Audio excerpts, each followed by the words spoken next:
Good evening. Welcome to South Asia Newsline. I am Uzma Jafri. Here are the top stories we are tracking for you on Friday, the 29th of November.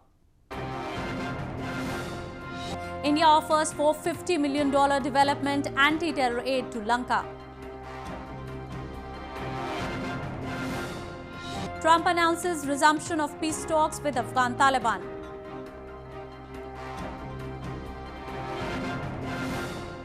And Dalai Lama says in good health, why hurry for reincarnation?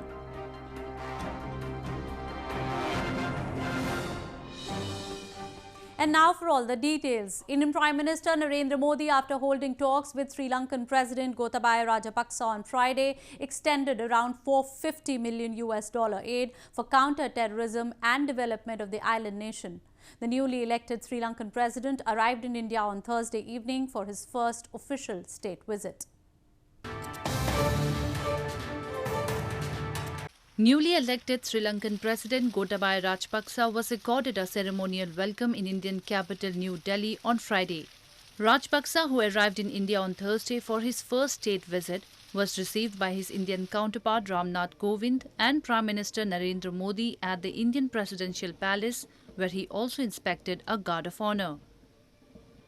The Sri Lankan president later held wide-ranging talks with Prime Minister Modi, during which both the leaders discussed ways to boost security and economic cooperation.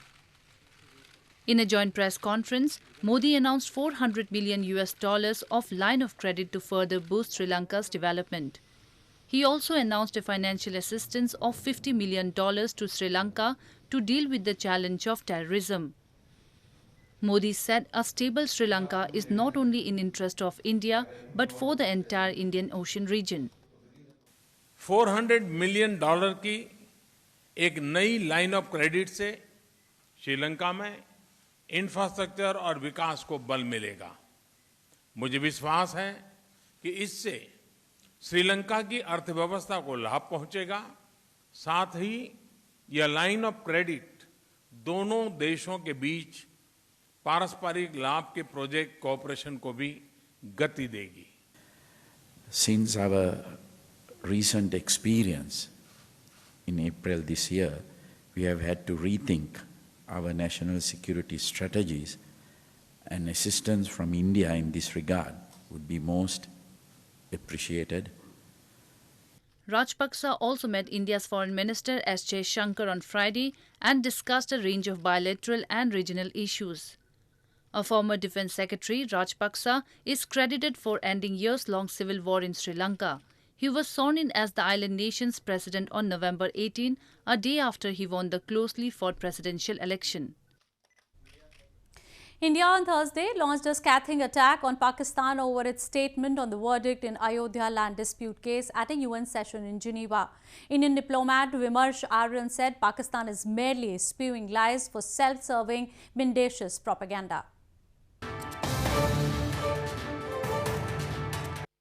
India on Thursday slammed Pakistan over its statement at a UN session in Geneva on Supreme Court's verdict on Ayodhya land dispute case and asked the country to rather work constructively for upliftment of its own minorities instead of spewing lies for a self-serving malicious propaganda. Exercising India's right to reply in response to Pakistan's statement at the 12th session of Forum of Minority Issues, Indian diplomat Vimarsh Aryan termed comments by Pakistan as unwarranted and further said that the issue is private and that Pakistan should have no say in it. We ask Pakistan that instead of squandering the opportunity to deliberate upon rights of minorities by disinforming and miseducating this forum, work constructively and positively for education and upliftment of minorities in Pakistan. The world does not need lessons of human rights of minorities from a country whose own citizens as well as minorities have never enjoyed true democracy. The Indian diplomat also highlighted that the religious, ethnic, sectarian and linguistic minorities in Pakistan have suffered an immense infringement of their fundamental human rights due to the so-called blasphemy laws. Moving on, Pakistan in recent months has been witnessing economic challenges owing to its incompetent policies. The spiraling inflation has now become the biggest problem haunting the people of illegally occupied region of Gilgit-Baltistan, which has severely hit their domestic budgets. Residents in illegally occupied region of Gilgit-Baltistan are facing immense difficulties due to the consistent increase in inflation rates. A sharp rise in food and transportation costs have severely hit the domestic budgets of people in the region. Locals have accused the establishment and Pakistan Prime Minister Imran Khan of being apathetic towards their plight and making tall claims of bringing prosperity. With harsh winters already setting in, firewood stoves become a necessity of life. But due to high price of firewood, residents of Gilgit-Baltistan look worried. Shopkeepers, who are already worried as inflation is failing their businesses, said that price control committee have failed to regulate prices. पड़े हुए जब से ये खान साहब की हुकूमत जो है चढ़ी हुई है उस वजह से जो है काफ़ी ज़्यादा जो है असरात पड़ रहे हैं तो आजकल तो बाकी बंदा खुराक भी नहीं पूरी कर सकते जो चीज़ मिसाल के तौर पर जो पहले ये लोग 200-300 की दे रहे थे तो वो 700-800 से नीचे की अभी बात नहीं कर रहे हैं जबकि इस हवाले से शहरियों का भी ये मुतालिबा है कि यहाँ की जो ज़िली इंतज़ामिया है और प्राइस कंट्रोल कमेटी है वो इस हवाले से कोई एक्शन नहीं ले रही है। सर्दियों की आमद के साथ ही यहाँ पे जो LPG गैस है और चूँकि सोख्तनी जो लकड़ी है उसकी कीमतों में भी बेताजा इजाफा हुआ है, लेकिन इस हवाले से कोई भी हुकूमत का पुरसान हाल नहीं है, जबकि हुकूमत कोई एक्शन लेने के लिए तैयार नहीं है। लिहाजा हम अपील करते हैं हुकूमत से कि वो इस सिलसिले में कोई कार्रवाई करे और महंगाई के इस बेकाबू जिनको काबू करे और आवाम को रिलीफ फराहम करे। Pakistan in recent months has been witnessing economic challenges in owing to its incompetent policies. However, this occupied region, which is already marginalized, has borne the major brunt of unfair taxes and high inflation. In news from Afghanistan, the United States President Donald Trump on Thursday paid a surprise Thanksgiving visit to meet U.S. troops in Afghanistan, where he announced the U.S. and Taliban have been engaged in peace talks. He said he believes the Taliban wants a ceasefire. United States President Donald Trump made a surprise Thanksgiving visit to U.S. troops in Afghanistan on Thursday, where he said he believes the Taliban wants a ceasefire. Trump arrived at the Bagram airfield accompanied by White House National Security Advisor Robert O'Brien, a small group of aides, Secret Service agents, and a pool of reporters. He also met Afghan President Ashraf Ghani at the airfield.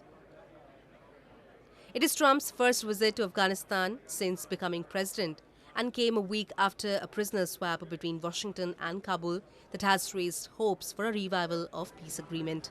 The Taliban wants to make a deal, and we're meeting with them, and we're saying it has to be a ceasefire. They didn't want to do a ceasefire, but now they do want to do a ceasefire. I believe it probably work out that way, and we'll see what happens. But we've made tremendous progress. Trump had abruptly broke off peace talks with the Taliban in September after a suicide bombing claimed by the group killed a U.S. soldier and 11 others. The U.S. and international forces have been in Afghanistan after the September 11, 2001 terrorist attacks in the United States by Al-Qaeda extremists, which were protected by the Taliban. In news from Maldives, former Maldives President Abdullah Yameen was convicted and sentenced to 5 years in prison for money laundering on Thursday. He was accused of receiving $1 million of government money through a private company as part of a deal to lease a number of tropical islands for hotel development.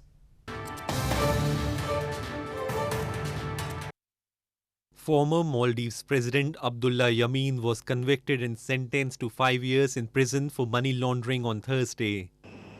Yameen was accused of receiving $1 million of government money through a private company as part of a deal to lease a number of tropical islands for hotel development. He has dismissed the charges. Widely accused of crushing dissent in the archipelago, Yameen was also ordered by the court in capital Malé to pay a fine of $5 million. Yameen, who ran the Maldives with an iron hand for 5 years, unexpectedly lost an election last year and has since faced investigations over a number of deals sealed during his tenure. He is also accused of giving contracts to Chinese companies at inflated prices.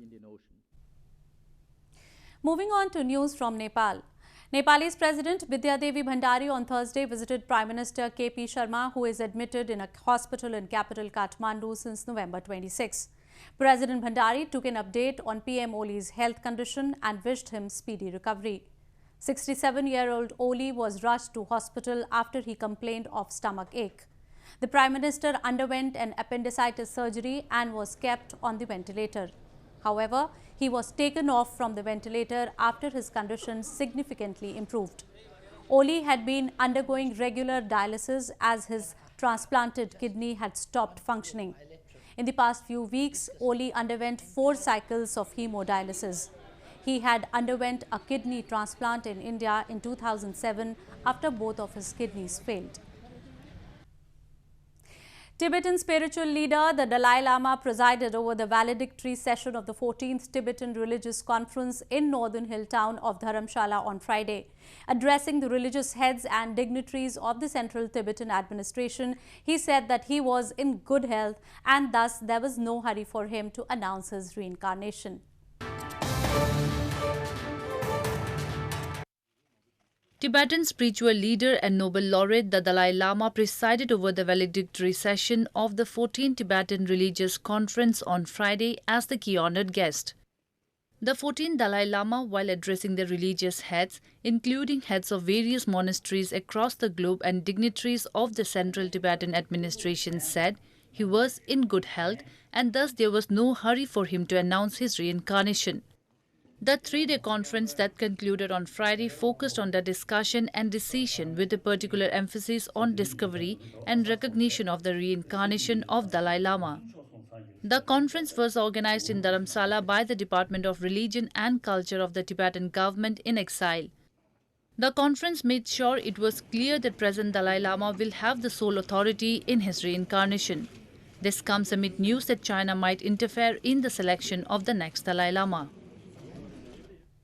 In an attempt to spread awareness on women's safety, a special women's patrol unit of Delhi police is riding colour-coded pink scooters with pink helmets in the Indian capital.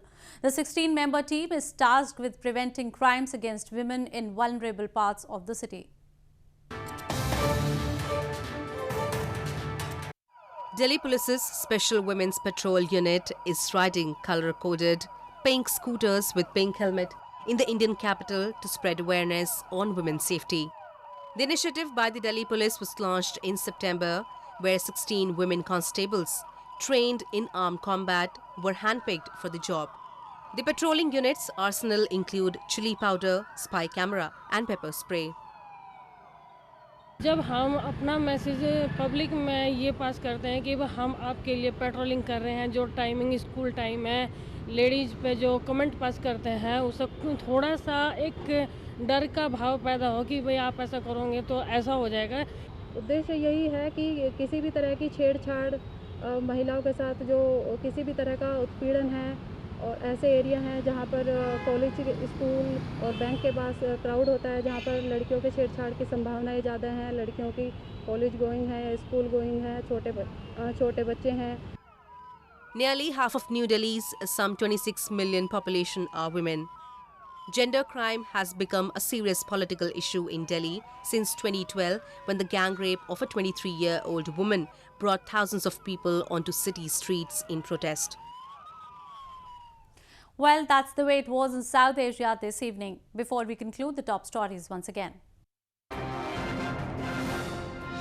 India offers $450 million development anti-terror aid to Lanka. Trump announces resumption of peace talks with Afghan Taliban.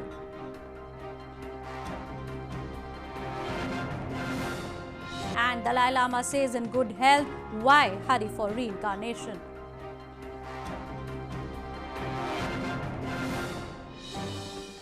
Now our viewers can watch the show on SouthAsiaNewsline.com. You can also visit us on Facebook.com/SAsiaNewsline and follow us on Twitter @SAsiaNewsline. That's all in tonight's edition. We will see you same time next week. Have a great weekend. Good night.